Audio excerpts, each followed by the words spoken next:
certainly,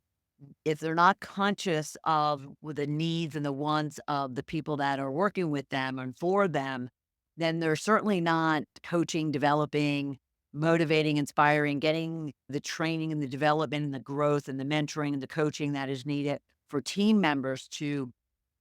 optimize their own capabilities. But if you fail to develop your team, then you're just looking to open the door and just send all of your talented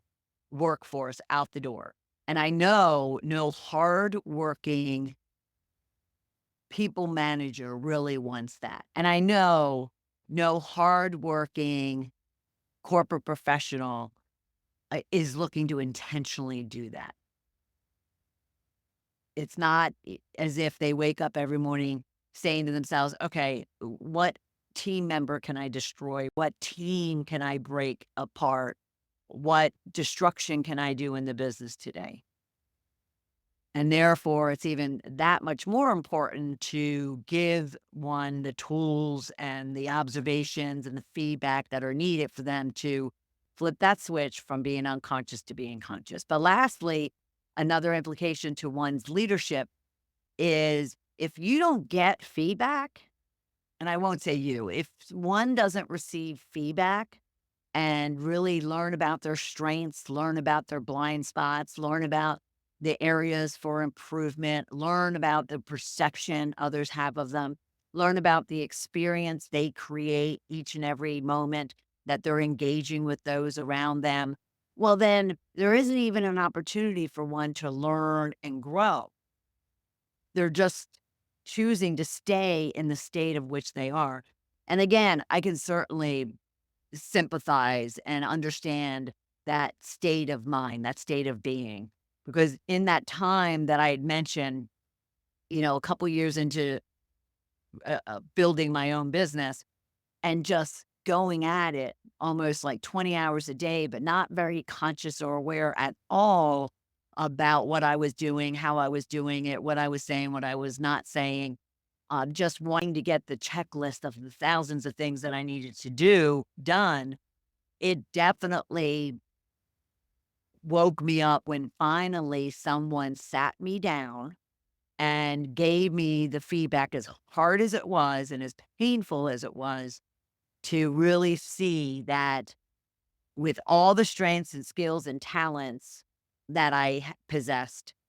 all of those blind spots, all of those weaknesses, all of those areas for improvement were destroying me and my future. And so your team members deserve, and or this individual that might be an unconscious leader deserves to get that feedback regardless of how resistant they are to it. They need to be given the feedback so they have an opportunity to change. So be sure that if you see individuals with the characteristics of an unconscious leader, help them flip the switch and get them the support that they need in order to make the shifts and the changes and the transformation needed for them to be very effective powerhouse leaders. Now, let's talk about what one can do in order to flip that switch, as I mentioned, and really become conscious and intentional and thoughtful so they can become that powerhouse leader that their team wants and the company needs. And of course, if you took the challenges and then just flipped them on the head, that's what you're going to get as far as what can one be doing in order to become conscious. So the first one being that develop self-awareness. Ask for those self-assessments, ask for those 360 feedbacks, ask for even the coaching and the mentoring, the training that is needed in order for one to really recognize within themselves and from other people's input as to their strengths or weaknesses, the areas for improvement, their blind spots, the experiences people have with them, the perception other people have of them, but help them and give them the tools and the resources needed for them to build that self awareness.